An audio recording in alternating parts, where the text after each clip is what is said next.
अभी हर तीसरा क्रिएटर एक कोशिश में रहता है बिग बॉस जाना है। नकली प्लान फाइट्स भी होती हैं, कंट्रोवर्सीज भी होती हैं, ऑनलाइन बदमाशियां भी होती हैं। बहुत से टेंट्रम करते हैं, टेक्निक्स अपनाते हैं। रचित का कोई सपना है कि बिग बॉस में रचित जाए? बिग बॉस में जीतता कौन है वैसे? जो खुद को रियल दिखाता है वही जीतता है ना। आजकल हम बहुत से यूट्यूबर्स को देखते हैं, इन्फ्लुएंसर्स को देखते हैं, एक अलग हवाबाजी, काली गाड़ियाँ, काले शीशे, काले कपड़ों में 6-6 8-8 बाउंसर मॉल्स में निकल रहे हैं, सड़क पे निकल रहे हैं। रचित का क्या कहना है? देखो बाउंसर वगैरह ऐसा लगता है कि मैं वहाँ लेके जाता हूँ लॉरेंस बिश्नोई की अगली थ्रेट इसी को है। नहीं, देखो मैं आपको बताता हूँ। रचित, अभी कुछ दिनों पहले एक अजीब सी चीज देखने को मिली सोशल मीडिया पे।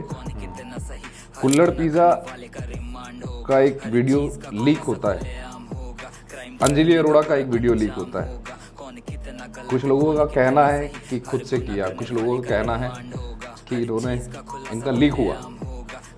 देखो रचित का क्या कहना है? मेरे अकॉर्डिंग ये है कि जैसे कुल्हड़ पिज़्ज़ा वालों का कंटेंट क्या था, वो बनाते थे अपना वही फूड वगैरह का कंटेंट। अगर उनकी वीडियो लीक भी हुई है तो वो उनकी कहीं ना कहीं प्राइवेसी लीक हुई है। और मेरे हिसाब से कुल्हड़ पिज़्ज़ा का मुझे लगता नहीं कि वो ऐसा पब्लिसिटी स्टंट होगा कि ये चीज़ लीक करे। वो उनकी कहीं ना कहीं प्राइवेसी लीक हुई है। लेकिन अंजलि अरोड़ा पे आए तो अंजलि अरोड़ा तो बनाती गंद है, उसकी वीडियो भी अगर लीक हो रही है तो क्या ही फ़र्क पड़ेगा उसे। नमस्कार दोस्तों, आप सभी का स्वागत है हमारे पूछताछ के इस एपिसोड में। और आज के हमारे गेस्ट हैं एक बहुत ही फेमस यूट्यूबर जिनके व्यूज़ 232 मिलियन तक जाते हैं। अपनी स्कूल लाइफ में टीवी जैसी बीमारी से ड्रॉप आउट होने के बाद फिर से लाइफ में एक बेहतर सा कमबैक किया। और हमारे साथ हैं रचित रोजा। रचित जी, दीपक भाई, मैं अच्छा हूँ, आपका स्वागत है हमारी पूछताछ में। बिल्कुल। आज की डेट में आज एक सफल यूट्यूबर हैं आप। डर का माहौल तो नहीं होगा ना इधर? नहीं, डर का माहौल नहीं होगा, पर क्वेश्चन को डरा सकते हैं। अच्छा। कुछ निजी सवाल भी रहेंगे, कुछ ऐसे सवाल भी रहेंगे जिनके जवाब शायद आपने नहीं दिए आज तक। एक्साइटेड रहूंगा उन चीज़ों के लिए, और क्योंकि मैं चाहता हूँ कि कहीं भी जाऊँ तो लोग ऐसे सवाल पूछे जो मैंने पहले ना दिए उनके जवाब। और रिपीटेटिव जब आते हैं तो वो बार बार सेम चीज़ रिपीट करने में थोड़ा सा लगता है यार, बता तो रखा है इतनी बार। नहीं, जैसे अभी अभी मैंने कहा कि आप एक बहुत अच्छे यूट्यूबर हैं, एक हल्का सा आप बताएं आपने कैसे शुरू किया, कब शुरू किया? मैंने 12th के बाद 1 साल ड्रॉप किया था। ये टीवी के चलते जो बीमारी हाँ, आपको? मतलब उसी साल मेरे को टीबी हो गई थी। मेरी दादी को थी तो दादी से मेरे को लग गई थी। तो मैं एक अपने कमरे में क्वारंटीन था 1 साल के लिए। उस टाइम मैं अपनी जेई की तैयारी कर रहा था, उसकी JEE mains, JEE advanced, IIT वगैरह की।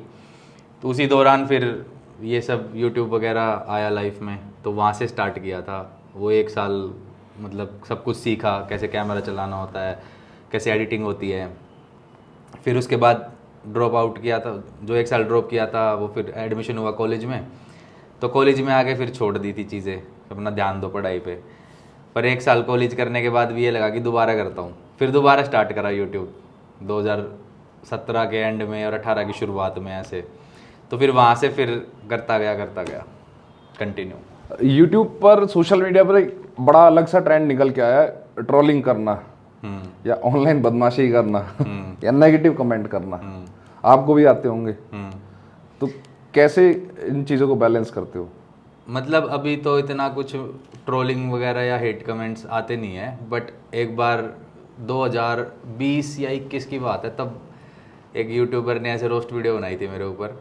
तो लोगों ने बड़ा ट्रोल करना स्टार्ट करा था। और 3 साल की लगातार सक्सेस देखी थी मैंने यूट्यूब पे, लगातार फेम, नेम और ये देखा था। तो एकदम से जब ट्रोलिंग आई मेरे ऊपर तो मेरे को समझ नहीं आया कि कैसे डील करूँ उस चीज़ से, क्योंकि सडनली हुआ था। 3 साल से मैंने तो सब कुछ सक्सेसफुल और अच्छा ही देखा था, एकदम से ट्रोलिंग और हेट कमेंट्स से और हेटर्स आने लग गए, किसी और यूट्यूबर से इन्फ्लुएंस हो गए। जितना मैंने सुना है आप टेम्परामेंट भी लूज कर जाते हैं, तो कभी ऐसा अपना टेम्परामेंट कंट्रोल किया?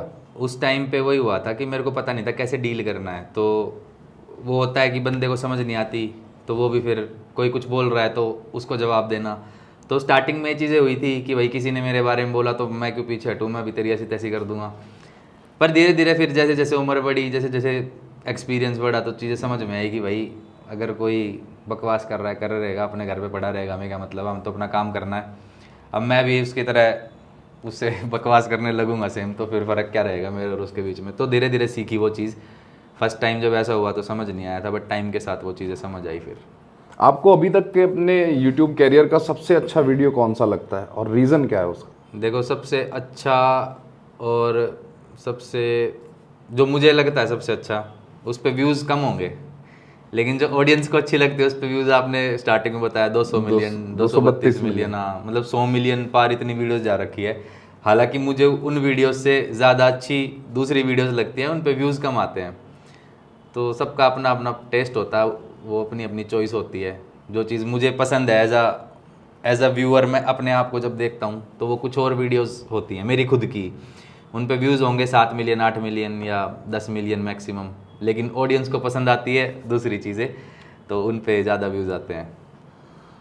आप 5 साल से ज़्यादा है आपको यूट्यूब चलाते हुए हो गया, अच्छा खासा रेवेन्यू आता होगा।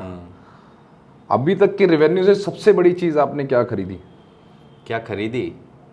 ऐसे तो बहुत कुछ खरीदा है, बट स्पेसिफिकली कभी ऐसे कोई सबसे बड़ी उपलब्धि आप मानते हो कि हाँ ये सारी तो कैमरे पे क्या ही बताया। बस ये है कि सबसे बड़ी उपलब्धि मेरे को ये लगती है कि भाई मेरे मम्मी पापा और घर वाले खुश हैं, वो सेटिस्फाई हैं। जो भी छोटा बड़ा उनके लिए जो भी करा वो उससे खुश है, वो ही मेरी उपलब्धि है जो मेरे को अच्छा लगता है। आपके कुछ वीडियोस में आपके साथ एक लड़की नज़र आती है, शिब्बू। तो शिब्बू और रचित की क्या कहानी है? शिब्बू और रचित की एक कहानी है। हम ऐसे शूट पे मिले थे 2018 या 19 के आसपास। तो धीरे धीरे शूट पे अपना बॉन्डिंग बनने लग गई, अच्छी दोस्ती हो गई और एक दूसरे के साथ काम करके मज़ा आने लग गया, अंडरस्टैंडिंग बन गई। किसी और भी को एक्टर्स होते हैं साथ में तो सबके साथ वो अंडरस्टैंडिंग बन नहीं पाती, कहीं ना कुछ वो रहती है, लेकिन साथ में दोस्ती हो गई, फिर काम करने में मज़ा आने लगा। तो फिर अब साथ में ही हम इतने टाइम से साथ में काम कर रहे हैं। अब अच्छा, सिर्फ आपके साथ वो को वर्कर हैं? क्योंकि बहुत से ऐसे कमेंट्स आते हैं। बहुत अच्छी दोस्त है अब वो मेरी। अब लोग कमेंट करते हैं, ठीक है, लोग ये तक कहते हैं कि रचित शायद रिलेशनशिप में है इनके साथ। वो उनको ऐसे इसलिए लगता है क्योंकि हम कहीं ना कहीं लव स्टोरीज वाली वीडियो बनाते हैं। हमने हस्बैंड वाइफ की केमिस्ट्री भी ऑन स्क्रीन दिखाई हुई है। अब एक बार तो 2021 में मैंने एक वीडियो बनाई थी, वेडिंग ड्यूरिंग लॉकडाउन। तो उसमें हमने हस्बैंड वाइफ मतलब पूरी शादी का एक कॉन्सेप्ट दिखाया था, जिसमें वो दुल्हन होती है, मैं उसमें दूल्हा होता हूँ। तो जब वो वाली फ़ोटोज़ वीडियोज़ इंटरनेट पे गई, लोग कह रहे यार तुमने शादी कर ली। बट फिर बाद में वो क्लियर हुआ धीरे धीरे कि वो शादी नहीं थी, वो शूट था एक। तो उससे लोग एज्यूम करते हैं, लोगों को केमिस्ट्री अच्छी लगती है। आप खुद में एक सफल क्रिएटर हैं जी, और रोज़ बहुत से क्रिएटर यूट्यूब पे आ रहे हैं, तो क्या उनको सजेशन सुझाव देना चाहेंगे रचित? देखो, एक ही सजेशन होता है मेरे से, जो भी पूछता है, जैसे आप भी पूछ रहे हो और भी काफ़ी लोग पूछते हैं, जानकार भी पूछते हैं कि यूट्यूब पे क्या करें। तो भाई मेरे अकॉर्डिंग तो यूट्यूब पे एक ही चीज़ वर्क करती है, वो है कंसिस्टेंसी। कंसिस्टेंट हो अगर आप यूट्यूब के ऊपर तो सही है।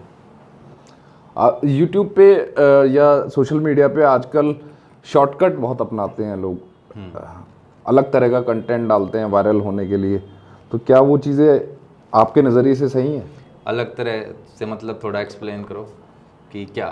कोई भी अलग तरह की हवाबाजी करना, या कई जगह न्यूडिटी प्रमोट करते हैं, या हेट स्पीच, हेट सिंबल, जो कि गाइडलाइंस भी फॉलो नहीं करते, बट उन्हें है फेमस होना है। देखो, हवाबाजी अगर कोई करे तो वो तब अच्छी लगती है जब खुद की कमा के कर रहा हो, तो समझ आता है कि हाँ भाई बंदे ने कमाया है तो फ्लेक्स कर रहा है।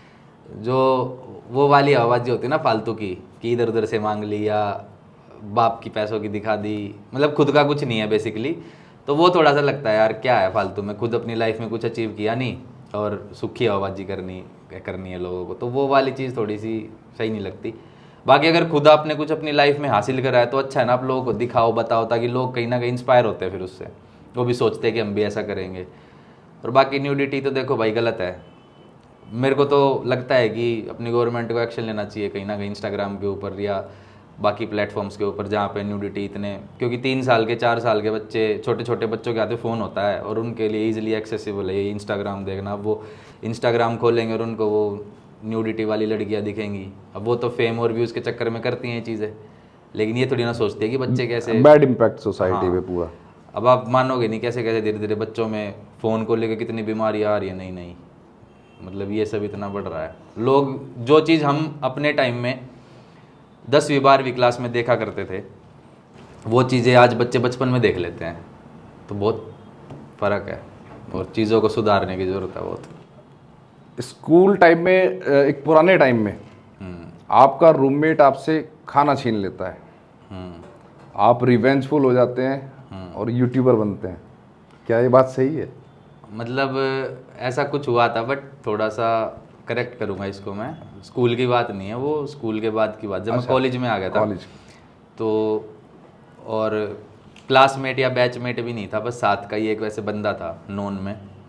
तो ऐसी चीज़ हो गई थी कुछ कि खाने का आइटम लाया था वो, कुछ मुझे पता नहीं था, तो मैंने उसमें कुछ लेके खा लिया था। अब उस टाइम पैसे वैसे कुछ होते नहीं थे, घर से 100-50 रुपये मिलते थे, उसमें गुजारा करते थे। तो उसके में से मैंने खा लिया था। फ्राइड राइस ले गया हुआ, तो उसे पता लगा कि मैंने उसके फ्राइड राइस खा लिए। उसने आगे भाई जो मुझे गालियाँ बकी, जो मुझे धमकाया। एक तो उम्र में भी मेरे से 7-8 साल बड़ा था वो बंदा, और मैं उस टाइम 18 साल का मतलब बच्चा सा, और वो 25-26 साल का बड़ा हट्टा कट्टा सा। तो अब बुली तो करते हैं लोग, तो उस पर वो चीज़ गलत थी कि खाने के ऊपर वो सब करना। तो फिर वहाँ मेरे दिमाग में थोड़ा सा हुआ कि यार वो एक्चुअली एक क्रिएटर भी था उस टाइम, उसके लाखों में सब्सक्राइबर थे, मैंने स्टार्ट ही किया था जस्ट। तो ये हो गया कि इसकी ऐसी तैसी करनी है एक दिन अपनी लाइफ में, इससे आगे निकल के दिखाना है, तो वो थोड़ा सा बन जाता है। तो अब आज की डेट में आप सफल हैं, आप उन्हें थैंक यू करते हैं या मैं कहीं ना कहीं आपकी सफलता के पीछे एक पुश मिलना, एक किक? हाँ, मैं ये सोचता हूँ कि भाई ये बंदे ने मेरे साथ ऐसा करा, ऐसी और भी बहुत सारी चीज़ें करी काफ़ी लोगों ने, तो वो एक मतलब मैशअप था काफ़ी सारी चीज़ों का, जो माहौल बना कि वो रचित एक निकल माहौल के बना। आया। हाँ, वो फिर ऐसा हुआ। तो बाद में सोचता हूँ कि अगर वो सब लोग ये ना करते तो शायद एक मोटिवेशन ना मिलती। तो वो तो है सच्चाई, बट फिर मैं ये भी सोचता हूँ कि मतलब मेरे इतना सब कुछ कर जाने के बाद भी क्या वो लोग सोचते हैं कि अब तो उनको ठीक हो जाना चाहिए। तो फिर जब मैं वो चीज़ देखता हूँ तो मुझे लगता है कि वो तो वैसे ही आज भी, जब वो अभी भी कुछ नहीं सोच रहे तो ठीक है ना, फिर मैं भी क्या करूँ उनके बारे तो में। बात होती है उस क्रिएटर से? ना, बात तो कुछ नहीं होती, बट पता तो रहता ही है कौन बंदा क्या कर रहा है क्या नहीं अभी कर रहा है। success- दाएं बाएं से कुछ ना कुछ पता लग ही जाता है। सक्सेस ग्राफ में रचित कहाँ किस लेवल पर है और वो कहाँ पर वो बंदा उतने पे ही है जब उसने वो चीज़ें करी थी। मैं तो 0 था और 0 से आपके सामने हूँ अभी। तो घर वालों का क्या सपोर्ट रहा आपकी इस जर्नी में? देखो स्टार्टिंग में तो कुछ खास सपोर्ट नहीं था, हल्का फुल्का था, छुप छुप के थोड़ी स्टार्टिंग में वीडियोस बनाता था। फिर जैसे जैसे मेरे भी इंक्रीमेंट होने लग गए व्यूज़ में, सब्सक्राइबर में, तब मैंने खुल के घर पे दिखाना स्टार्ट करा। तो फिर वहाँ से ऑटोमेटिकली घर का सपोर्ट मिल ही जाता है।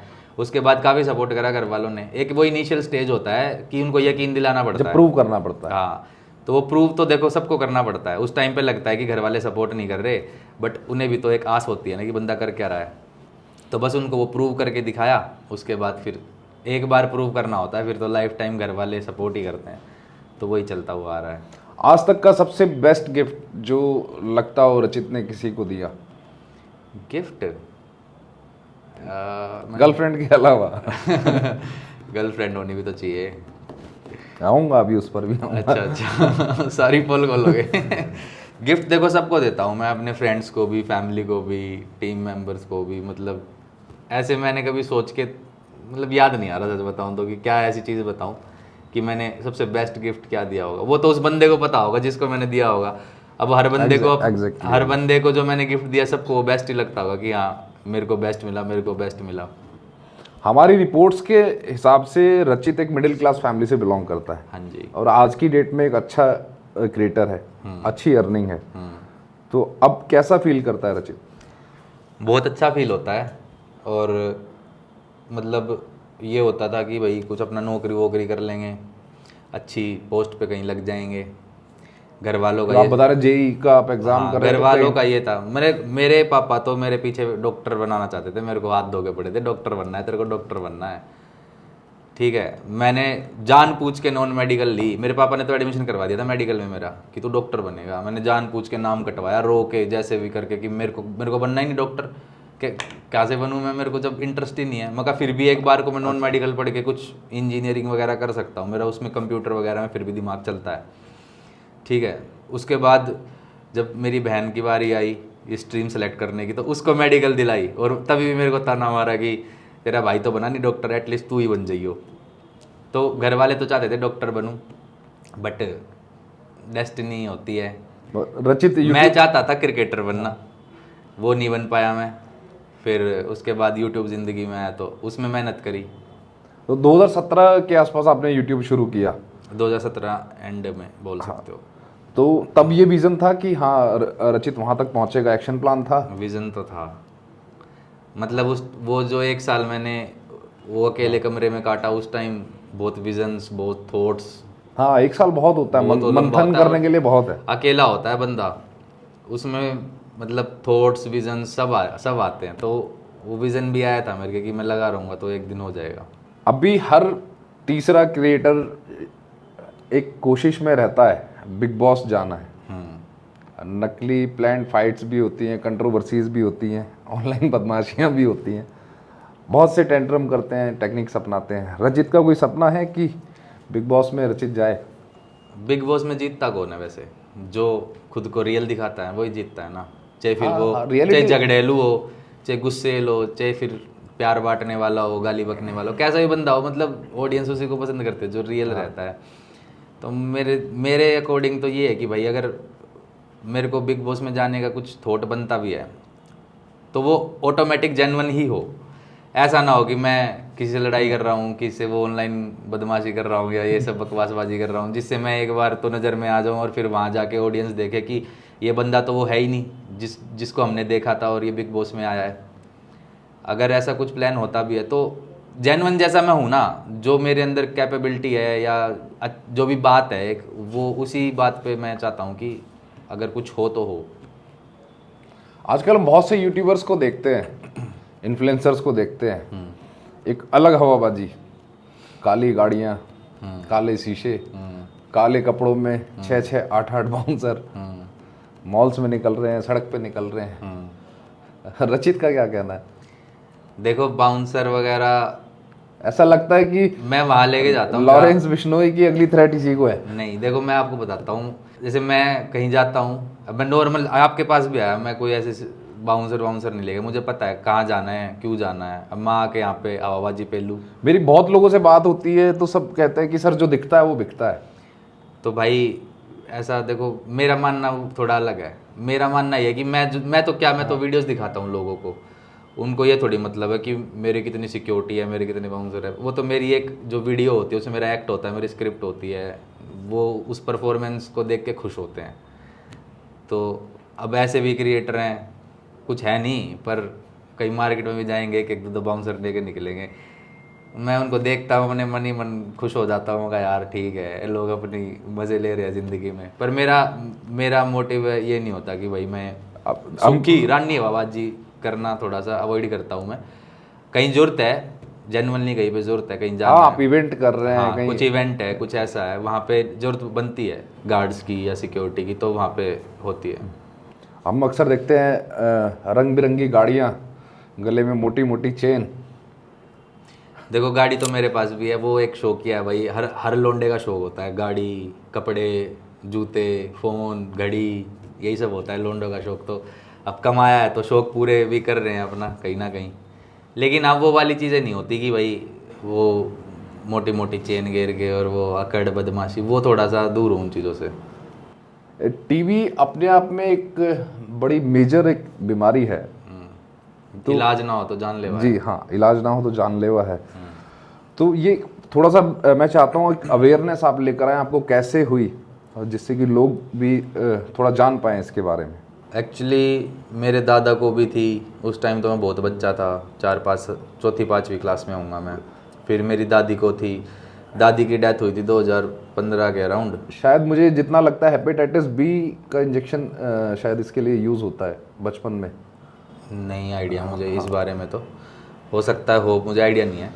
तो मेरी दादी की डेथ हुई ना, उसके बाद मेरे को ये चीज़ स्टार्ट हुई। तो हो सकता है जेनेटिक, ये चीज़ जेनेटिक भी होती है वैसे। हाँ, जेनेटिक है। डायबिटीज़, शुगर, ये माइग्रेन, ये जेनेटिक आ जाती हैं। तो ये टीबी भी जेनेटिक होती हैं, और ये ऐसी बीमारी भी होती है कि एक दूसरे से लग जाती है। तो इसलिए वो मैं 1 साल कमरे में पैक था, क्योंकि मेरे घर वालों को, मेरी बहन छोटी थी उस टाइम पे बहुत, तो उसको भी लग सकती थी।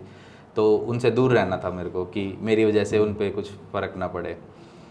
वही है कि इसका इलाज 2004 से पहले तो था ही नहीं कि एग्जैक्ट इलाज। जैसे एड्स बीमारी है, उसका कोई क्योर नहीं है, ऐसे ही टीबी थी 2002 या 2004 से पहले, इसका इलाज ही नहीं था। 2004 में मेरे ख्याल से इलाज आया था डोट्स का। उस टाइम पे बचपन में देखता था, राहुल द्रविड़ ऐड करता था इसका, डोट्स का इलाज। तो उस टाइम तो समझ नहीं आता था, बाद में फिर पता लगा कि हाँ ऐसे ऐसे होता है। तो वो इलाज 6 महीने का चलता है प्रॉपर, वो करना पड़ता है। आजकल का नया बच्चा, जिसे कहते हैं हम अबोध बालक, तकरीबन 18 साल से कम एज का बच्चा, ये यूट्यूब की तरफ बहुत भागता है कि मैंने स्टार बनना है, मैंने क्रिएटर बनना है, इस तरह की चीज़ें करनी है, फोकस करते हैं। आप क्या कहना चाहेंगे उन बच्चों को? देखो 18 साल तक तो ठीक है। मैंने भी जब इस चीज़ में ध्यान देना शुरू करा, जब मैं खुद 16 साल कुछ का हूँगा, वो जब मेरे को 12th हुई मेरी, अकेला रहता था उस टाइम कमरे में, वो 16 साल की उम्र की बातें हैं। गलत जब हो जाता है, छोटे छोटे बच्चे बिल्कुल 3 साल के, 4 साल के, 5 साल के, या 7-8 साल तक के भी, उनको समझ बिल्कुल कुछ समझ नहीं है दुनियादारी की, और बस वो उस चीज़ में घुसे हुए हैं। मतलब ठीक है, अपनी वो चीज़ रखनी चाहिए कहीं ना कहीं कि हाँ एक इसको as a extra curriculum activity रख के चले ना अगर वो, और साथ अपना मेन देखो वही होता है कि अपने घर वालों से संस्कार सीखे जाएं और पढ़ाई लिखाई पे फोकस करा जाए, क्योंकि वो मेन है, वो बहुत काम आने वाली चीज़ है। मैंने भी ये चीज़ जब स्टार्ट करी लग के, जब भाई मेरी 12वीं हो गई, मैं एक अच्छे कॉलेज में एडमिशन लेके बैठा हूँ, तब मैंने स्टार्ट करी।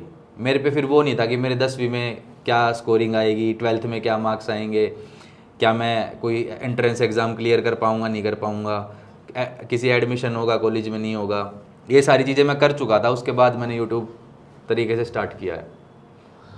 यूट्यूब से आप अब रेवेन्यू भी जनरेट कर रहे हैं, अच्छा खासा रेवेन्यू जनरेट कर रहे हैं, और आपका क्या एक्सपीरियंस है? एक लॉन्गेटिविटी देखते हैं आप इसमें कि हाँ टिल रिटायरमेंट ये चीज़ें चलेंगी, या प्लान बी भी है कुछ? प्लान बी तो अब देखो, इंसान के पास जब सोर्स ऑफ इनकम एक हो जाती है अच्छी, तो ऑटोमेटिकली कुछ ना कुछ दौड़ता ही है मन की, ये कर लेते हैं वो कर लेते हैं। तो ठीक है, वो तो कुछ ना कुछ दिमाग में आएगा, वो तो करते ही रहेंगे। पर जब तक मतलब दिमाग चल रहा है यूट्यूब में तो वही करेंगे। हालांकि मैंने कभी यूट्यूब में जब स्टार्ट करा था, मेरा मेन फोकस वो रेवेन्यू जनरेट करना था ही नहीं। मेन फोकस ये था कि लोग मेरी वीडियोस देखें। ये तो एक मेरे को साइड प्रोडक्ट मिल गया कि रेवेन्यू भी आ रहा है अच्छा खासा। तो अभी सिर्फ आप यूट्यूब से रेवेन्यू जनरेट करते हैं या दूसरे प्लेटफॉर्म्स भी हैं कुछ? यूट्यूब है, स्पॉन्सरशिप्स हैं, और इंस्टाग्राम पे थोड़ा बहुत वो होता है स्पॉन्सरशिप। मतलब मेन मेरा यूट्यूब रहता है। हाँ, फेसबुक, स्नैपचैट और अभी उन पे मैं इतना एक्टिव नहीं हूँ, मैं एक ही चीज़ पे फोकस रखता हूँ मोस्टली। आपके फ्यूचर प्लान्स भी अभी इसको और ज़्यादा एक्सपेंशन करने के? फ्यूचर प्लान सच बताऊँ, पिछले 3 साल से जितने भी प्लान्स मैंने सोचे हैं ना, मैं जैसे मेरे साथ ये विनय बैठा है, तो हम आपस में डिस्कस करते हैं कि भाई ये कर लेते हैं वो कर लेते हैं। देखते हैं 1 महीने बाद कोई और इम्प्लीमेंट करके बैठा है, फिर ये बोलता है मेरे को कि देखा मैंने तेरे को बोला था ना, हम उस दिन बात कर रहे थे ना, देख फलाने बंदे ने कर दिया। फिर थोड़े टाइम बाद हम कुछ और डिस्कस करते हैं, कोई और उसको कर देता है। मतलब इससे ये समझ आता है कि सब बंदों के दिमाग दौड़ रहे हैं, और हम सोच के ही रह जाते हैं कि अब ये करेंगे वो करेंगे। बट ठीक है, धीरे धीरे हम इम्प्लीमेंट करेंगे चीज़ों पे। तो फ्यूचर प्लान्स तो क्या ही डिस्कस करें, बट हम इम्प्लीमेंट कर ले कुछ 1-2 पे, तो आपको भी पता लग जाएगा। एक दूसरा प्लान और क्या? आपका लव लाइफ या आपकी शादी, उस प्लान को लेकर रचित का क्या कहना है? शादी उम्र तो हो ही रही है वैसे, पर देखो 2-4 साल जैसे कट जाएं तो कट जाएं। अभी आप सिंगल हैं? हाँ। तो हमारे चैनल के माध्यम से आप अपील करना भाई कोई बढ़िया छोरी हो तो ज़रूर कांटेक्ट कर सकते हैं आप। देखिए रचित, जहाँ तक मैंने आपके कंटेंट देखे, बहुत अच्छे कंटेंट हैं। कहीं ना कहीं ऐसा है कि हाँ बैठकर देख सकते हैं। तो मैं आपका विज़न जानना चाहता हूँ कि एक अच्छा जो कंटेंट है उसके अंदर क्या चीज़ें होनी चाहिए? या देखो, आपने स्टार्टिंग में वो क्वेश्चन पूछा था ट्रोलिंग वगैरह का लेके, तो मैं तो बनाता हूँ देखो बिल्कुल प्योर साफ़ सुथरा फैमिली फ्रेंडली कंटेंट। तो जब स्टार्टिंग में लोगों ने उसी पे ट्रोल किया था कि क्या है ये सब, मतलब, और वो लोग बनाते गाली गलौच वाला, उनको तो ये सब एवं ही लगेगा ना। लेकिन मेरे अकॉर्डिंग तो देखो ये होना चाहिए कि भाई कि सारे लोग बैठ के वीडियो अगर देख पा रहे हैं एक ही घर के अंदर, छोटा बड़ा बूढ़ा एक साथ बैठ के देख रहे हैं, तो उससे बढ़िया बात कोई नहीं। अब गाली गलौच वाले की वीडियो कोई वहाँ फ़ोन में लीड लगा के देख रहा है, कोई वहाँ छुप के देख रहा है, तो उससे ज़्यादा सही तो ये है ना कि सब एक साथ बैठ के देख रहे हैं। हाँ, तो मेरे अकॉर्डिंग ऐसा कंटेंट सही रहता है कि अपना किसी भी टाइप का कोई ऑब्जेक्शन ना उठा सके उस पर। लोग तो ट्रोल करेंगे, ठीक है, भाड़ में जाए, मेरे को फ़र्क नहीं पड़ता। स्टार्टिंग में पड़ता था, अब नहीं पड़ता। तो मैंने कुछ आपके कंटेंट्स देखे। आप स्कूल लाइफ बच्चों को कहीं ना कहीं एक अपना अच्छा एक फैन बेस लेकर चलते हैं। ये कोई स्ट्रेटेजी रही या? जब मैंने यूट्यूब पे आया तो मैं स्कूल से निकला ही था जस्ट, तो मेरे पास ये था कि मतलब क्या लोगों को दिखाऊं ऐसा कि लोग कनेक्ट हों। तो मेरे को लगा कि क्यों ना स्कूल लाइफ रिलेट भी करते हैं। अब ऐसा तो कोई ही बंदा होगा जो स्कूल ना जाता हो, मोस्टली तो सब स्कूल जाते ही हैं, तो वो लोग रिलेट करते हैं कि हाँ भाई हमारे साथ भी ये होता है, या स्कूल लाइफ में क्या क्या चीज़ें होती हैं, वो वीडियोस से फिर देखते हैं, अपनी लाइफ से रिलेट करते हैं, तो उन्हें पसंद आती है वो चीज़ें। और मैं जस्ट स्कूल से निकला ही था, जस्ट कॉलेज में आया था। अब 1-2 साल अगर मुझे हो गए तो वो चीज़ें ताज़ा तो रहती है। सबसे अगर आप भी आज सोचो बैठ के कि आपकी लाइफ का सबसे बेस्ट फेज़ कौन सा था, तो यही आता है कि यार स्कूल के दिन अच्छे थे। हाँ एग्जैक्टली, सभी लोग, हाँ, सभी लोगों का ये होता है कि यार स्कूल की ज़िंदगी बढ़िया थी। तो मेरे को ये हुआ कि स्कूल की चीज़ें दिखाते हैं ना, लोग कनेक्ट करेंगे, तो वही बच्चे भी कनेक्ट होते हैं, बड़े भी कनेक्ट होते हैं। बच्चे जो पढ़ रहे होते हैं वो रिलेट करते हैं, जो बड़े लोग होते हैं वो सोचते हैं अरे यार देखा ऐसे होता था हमारे साथ, ये होता था, तो लोग पसंद करते हैं वो चीज़। आपका जो फैन बेस है अच्छा खासा फैन बेस है, तो इसमें अगर हम रेशो की बात करें मेल फीमेल की, तो क्या लगता है रचित का रेशो क्या है मेल फीमेल? कभी ऐसे मैंने आपका गौर नहीं करा इस चीज़ पे, बट आप अपने कमेंट्स देखते होंगे, लाइक्स देखते होंगे, सारी चीज़ें देखते होंगे, कहीं ना कहीं एक 60-40 होगा कि 60 मेल है 40 फीमेल्स हैं। और एज जनरेशन की बात करें तो एज जनरेशन कौन सा ऑडियंस आपको स्कूल के बच्चे हो गए सारे, कॉलेज के कम देखते हैं थोड़ा सा, फिर मम्मी पापा बहुत देखते हैं, ठीक है, फिर उसके बाद जॉब वाले जो थोड़ा जॉब टाइप के बंदे होते हैं वो नहीं देखते, फिर जो थोड़ा घर में फ्री बैठने वाले लोग होते हैं वो देखते हैं। मतलब ये वो फैमिली ऑडियंस है, पता लगता है, लोग भी मिलते हैं, एक लाइव इंटरेक्शन भी होता है लोगों से, तो समझ आता है कि हाँ मेरे को देखने वाला कौन है। रचित, अभी कुछ दिनों पहले एक अजीब सी चीज़ देखने को मिली सोशल मीडिया पे। कुल्हड़ पिज़्ज़ा का एक वीडियो लीक होता है, अंजलि अरोड़ा का एक वीडियो लीक होता है। कुछ लोगों का कहना है कि खुद से किया, कुछ लोगों का कहना है कि इन्होंने इनका लीक हुआ। देखो रचित का क्या कहना है? मेरे अकॉर्डिंग ये है कि जैसे कुल्हड़ पिज़्ज़ा वालों का कंटेंट क्या था, वो बनाते थे अपना वही फूड वगैरह का कंटेंट। अगर उनकी वीडियो लीक भी हुई है तो वो उनकी कहीं ना कहीं प्राइवेसी लीक हुई है, और मेरे हिसाब से कुल्हड़ पिज़्ज़ा का मुझे लगता नहीं कि वो ऐसा पब्लिसिटी स्टंट होगा कि ये चीज़ लीक करे, वो उनकी कहीं ना कहीं प्राइवेसी लीक हुई है। लेकिन अंजलि अरोड़ा पे आए तो अंजलि अरोड़ा तो बनाती गंद है, उसकी वीडियो भी अगर लीक हो रही है तो क्या ही फ़र्क पड़ेगा उसे। और फिर तो बाद में क्या ही डिफेंड करे, किस मुंह से डिफेंड करे कि मैं ये नहीं कर सकती, ये नहीं हो सकता। भाई उसकी वीडियोज़ उठा के देख लो, करती क्या है वो। और अभी फिर वो एक न्यूज़ बड़ी आई सोशल मीडिया पे कि भाई ये अंजलि अरोड़ा सीता माता का कोई रोल कर रही है किसी मूवी में। तो यार हम मतलब एक्सेप्टेबल ही नहीं है यार वो चीज़। मतलब जिस लड़की के लोगों ने एमएमएस देख रखे हैं, जिस लड़की को लोग इंस्टाग्राम पे हवस से देखते हैं, उसको फिर सीता मैया की नज़र से देखो, वो फील ही नहीं आएगी। मतलब कैसे, पॉसिबल ही नहीं है। अंजलि अरोड़ा को कच्चा बादाम गर्ल का टैग भी दिया गया। तो इसमें इंस्पिरेशन वाली क्या चीज़ है? मतलब लड़कियां उसको देख के क्या इंस्पिरेशन ले? मतलब कुछ ऐसा टैग मिलता कि भाई सिंगर गर्ल, या कुछ अच्छा डांस करती तो डांसर गर्ल, या भाई क्रिकेटर गर्ल, कुछ भी ऐसा, रैपर गर्ल, अच्छा रैप कर रही है, अच्छा गा रही है, मतलब कच्चा बादाम गर्ल। ये कुछ नया ही आया मार्केट में, कच्चा बादाम गर्ल। नहीं, वो लॉकअप में जाती हैं, रियलिटी शो करती हैं, बहुत सारे गाने करती हैं। अभी हाल फिलहाल लेकिन में उनको देखने वालों को तो एक ही चीज़ से मतलब है ना, लोगों को फर्क ही नहीं पड़ता उसकी एक्टिंग से, उसके पहनावे से, या लोगों को तो एक ही चीज़ से मतलब है, लोगों को पता है लोग उसे क्यों देख रहे हैं, आपको भी पता है लोग उसे क्यों देख रहे हैं, उसे भी पता है कि लोग उसे क्यों देख रहे हैं, इसलिए वो चीज़ दिखा भी रही है। तो आपका कभी मिलना हुआ उनसे? नहीं, मैं चाहूँगा आप मिलना चाहेंगे? नहीं, मैं नहीं चाहता ऐसे लोगों से मिलना। चलिए खैर, एक बहुत इम्पोर्टेंट सवाल मैं आपसे करना चाहूँगा। आप खुद एक यूट्यूबर हैं, ओवरनाइट भी शूट करते हैं, दिन में भी शूट करते हैं, और अच्छा फैन बेस है आपका। आपके एज ग्रुप में या दूसरे जो बाकी यूट्यूबर हैं, वो कहीं ना कहीं कम एज में इतना अच्छा नेम फेम पाने के साथ गलत चीज़ों में, नशे की तरफ बढ़ जाते हैं। क्या ये बातें सही हैं? मतलब हाँ, दोनों टाइप के लोग हैं। कुछ काम की बजाय इन चीज़ों पे ज़्यादा फोकस आ जाता है। ऐसा कहा जाता है कि भाई हाँ, जब फेम आता है, नेम आता है, तो उसके साथ गलत चीज़ें भी आती हैं। हाँ, तो उनसे बच के तो चलना ही पड़ता है। कुछ लोग एक्सेस में वो चीज़ें करना स्टार्ट कर देते हैं, तो फिर ऑटोमेटिकली वो नेम फेम सब खराब हो जाता है। और कुछ लोग अपना संभल के चलते हैं, तो सस्टेन करके रखते हैं अपनी चीज़ों को। तो ये चीज़ तो आपकी सही है कि अर्ली सक्सेस नेम फेम के साथ ये चीज़ें, मैच्योरिटी लेवल वो नहीं है। हाँ, 22-23 साल की एज में कोई वो फिर लेट समझ आता है, और कई बार वो इतना लेट समझ आता है कि लेट ही हो जाता है फिर।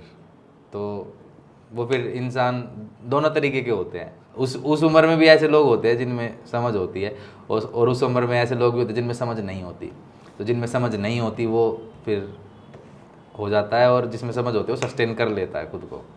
अब लाइफ है तो सब कुछ आएगा आपके पास। अब आप पे डिपेंड करता है कि what you have to select, क्या उसमें से चुनना है, क्या रिजेक्ट करना है। तो आप हमारे चैनल के माध्यम से बाकी क्रिएटर्स को क्या संदेश देना चाहेंगे नशे को लेकर? मैं कभी वीडियोस में भी नशा प्रमोट नहीं करता। देखो, मेरा मानना है कि भाई अगर कोई बंदा अपनी पर्सनल लाइफ में कुछ भी कर रहा है, वो उसकी पर्सनल लाइफ है। जैसे आपने अभी पीछे बात करी वो कुल्हड़ पिज़्ज़ा, उनकी वीडियो वायरल हुई, तो उनकी प्राइवेसी कहीं ना कहीं लीक हुई है। तो मेरे अकॉर्डिंग देखो, प्राइवेसी तो हर बंदे की होती है, कुछ ना कुछ बंदे सब करते हैं प्राइवेसी में। अगर कोई स्मोक कर रहा है, कोई ड्रिंक कर रहा है, कोई भी हो, अपना कर ले भाई। लेकिन मेरे अकॉर्डिंग प्रमोशन नहीं होना चाहिए उसका आपकी ऑडियंस पे, क्योंकि हमें बच्चे भी देखते हैं, पेरेंट्स भी देखते हैं। तो अगर मैं अब दारू और सिगरेट प्रमोट करूंगा सोशल मीडिया पे आके, तो क्या इफेक्ट पड़ेगा उन बच्चों पे? हाँ, क्योंकि इन्फ्लुएंसर अपने आप में एक अगर हम खुद को एक इन्फ्लुएंसर बोल रहे हैं, तो कि आप इन्फ्लुएंस कर रहे हैं, ये काम थोड़ी ना है कि आके मैं नशा दिखाऊं लोगों को। मेरे को क्यों लोग देखते हैं? मेरी कॉमेडी की वजह से, मेरी स्क्रिप्ट्स की वजह से, मेरी एक्टिंग की वजह से, मेरी एक ओवरऑल एक वीडियो या मूवी की वजह से मेरे को देखते हैं लोग कि हाँ, हमें इसकी परफॉर्मेंस पसंद आती है। अब मैं उसमें ये सब चीज़ें घुसेड़ूंगा कि भाई दारू प्रमोट कर रहा हूँ, सिगरेट प्रमोट कर रहा हूँ, तो सेंस नहीं बनता ना उन चीज़ों का। तो वो सब मैं नहीं करता। कभी कभार किसी रोल में अगर ऐसी नीड पड़ी कि भाई, जैसे कोई शराबी का रोल है, अब कॉमिक वे में होता है वो भी, कि कोई शराबी दिखाया मैंने कॉमिक वे में, तो दिखा दी। लेकिन उसका मतलब ये नहीं होता कि मैं प्रमोट कर रहा हूँ दारू पीने को। दारू पीने को प्रमोट करना वो होता है जैसे लोग हर चीज़ में दारू, हर चीज़ में सिगरेट और ये सब, वो ऑनलाइन इन्फ्लुएंस नहीं करना चाहिए लोगों को। अगर कहीं मेरे वीडियो में सीन भी आ रहा है कि मैंने कोई शराबी का एक्ट दिखाया है या किया है, तो साइड में मैं डिस्क्लेमर भी डालता हूँ कि स्मोकिंग या alcohol is injurious to health. तो वहाँ से समझ आता है कि मैं प्रमोट नहीं कर रहा इसका, वो जस्ट एक एक्ट है। बहुत से इन्फ्लुएंसर अभी प्रमोट करते हैं बहुत सी बैटिंग एप्स को। एक मोटा बजट लेते हैं, सारे लपेटे में आएंगे तो कमीशन भी लेते हैं।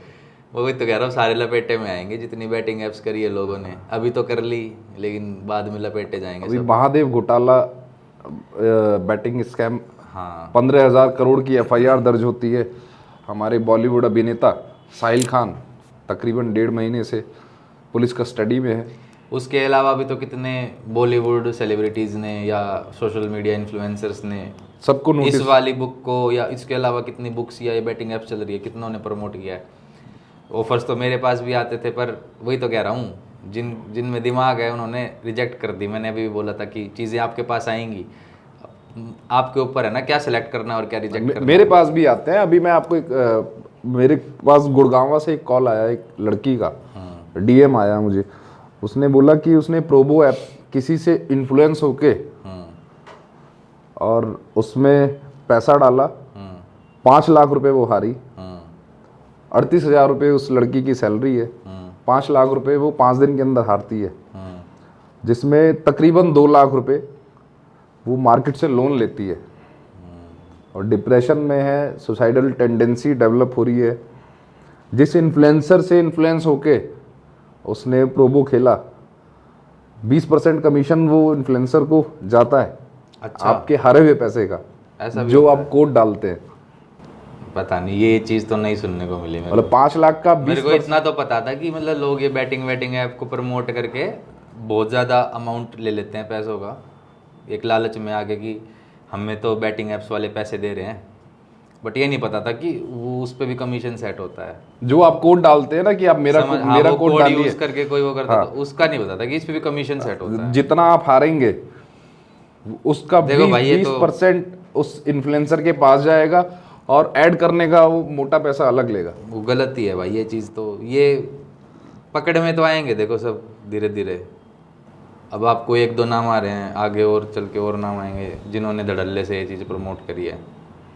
मेरे अकॉर्डिंग तो नज़र तो है सरकार की हर चीज़ पे। हाँ, नज़र भी है। और अभी मेरे साथ अब जैसे मैं कई बार उधर जाता हूँ मिनिस्ट्री में या इनकी मीटिंग्स होती तो ये लोग इनवाइट करते हैं, तो वहाँ डिस्कशन चलती है इन चीज़ों की, ये बैटिंग ऐप्स की, या जो फ्रॉड करते हैं, लोगों का पैसा ऐंठते हैं, किसी भी टाइप के हो, अभी तो इन पर डिस्कस करती है गवर्नमेंट। मेरे साथ अभी एक IRS बैठे थे मेरे पॉडकास्ट में, उनसे मेरी बात हुई तो उनका भी यही कहना था, आज नहीं तो कल मनी ट्रेल में ये लोग फंसेंगे।